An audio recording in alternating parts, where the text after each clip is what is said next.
शीश का दान वह भूमि है चुलकाना धाम, जहाँ प्रकट हुए बाबा श्याम। वह भूमि है खाटू धाम। चुलकाना धाम की वह पावन धरा जहाँ बाबा श्याम जी ने अपने शीश का दान दिया। ये वही पावन धरा है जहाँ श्री कृष्ण भगवान जी ने महाबली दानी वीर बर्बरीक जी को विराट स्वरूप के दर्शन दिखलाए। हरियाणा राज्य के पानीपत के समालखा कस्बे से 5 किलोमीटर की दूरी पर स्थित चुलकाना धाम प्रसिद्ध है। श्री श्याम खाटू वाले का प्राचीन ऐतिहासिक मंदिर चुलकाना गाँव में है। जैसे ही गाँव में मंदिर की स्थापना हुई और खाटू नरेश चुलकाना नरेश भी बन गए। चुलकाना धाम को कलिकाल का सर्वोत्तम तीर्थ माना गया है। क्या आप जानते हैं कि इस चुलकाना गांव में क्यों बसे हैं खाटू श्याम? चलिए आज हम आपको बताते हैं कि इसके पीछे क्या कहानी है। हरे का सहारा क्यों बने बर्बरीक? यही वो पवित्र स्थान है जहां पर बाबा ने शीश का दान दिया था।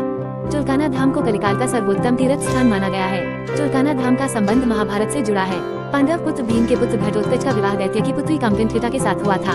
इनका पुत्र बर्बरीक था। बर्बरीक को महादेव एवं विजया देवी का आशीर्वाद प्राप्त था। उनकी आराधना से बर्बरीक को 3 बाण प्राप्त हुए जिनसे वह सृष्टि तक का संहार कर सकता थे।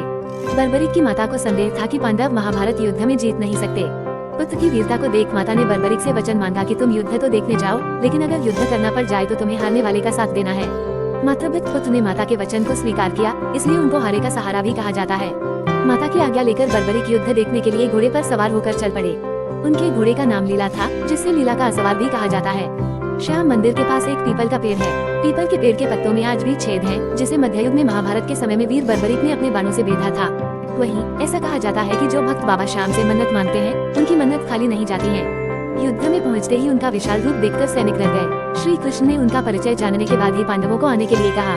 श्री कृष्ण ने एक ब्राह्मण का वेश धारण करके बर्बरीक के पास पहुँचे। बर्बरीक उस समय पूजा में लीन थे। पूजा खत्म होने के बाद बर्बरीक ने ब्राह्मण के रूप में देखकर श्री कृष्ण को कहा कि मैं आपकी क्या सेवा कर सकता हूँ। श्री कृष्ण ने कहा कि जो मांगू क्या आप उसे दे सकते हो। बर्बरीक ने कहा कि मेरे पास देने के लिए कुछ नहीं है, पर फिर भी आपकी दृष्टि में कुछ है तो मैं देने के लिए तैयार हूँ। श्री कृष्ण ने शीश का दान मांगा। बर्बरीक ने कहा कि मैं शीश दान दूंगा, लेकिन एक ब्राह्मण कभी शीश दान नहीं मांगता। आप सच बताइए कौन हो? श्री कृष्ण अपने वास्तविक रूप में प्रकट हुए तो उन्होंने पूछा कि आपने ऐसा क्यों किया। तब श्री कृष्ण ने कहा कि इस युद्ध की सफलता के लिए किसी महाबली की बलि चाहिए।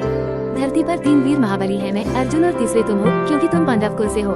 रक्षा के लिए तुम्हारा बलिदान सदैव याद रखा जाएगा। बर्बरीक ने देवी देवताओं का वंदन किया और माता को नमन कर एक ही बार में शीश को धड़ से अलग कर श्री कृष्ण को शीश दान कर दिया। श्री कृष्ण ने शीश को अपने हाथ में ले अमृत से सींचकर अमर करते हुए एक टीले पर रखवा दिया। जिस स्थान पर शीश रखा गया वो पवित्र स्थान चुलकाना धाम है और जिसे आज हम प्राचीन सिद्ध श्री श्याम मंदिर चुलकाना धाम के नाम से संबोधित करते हैं।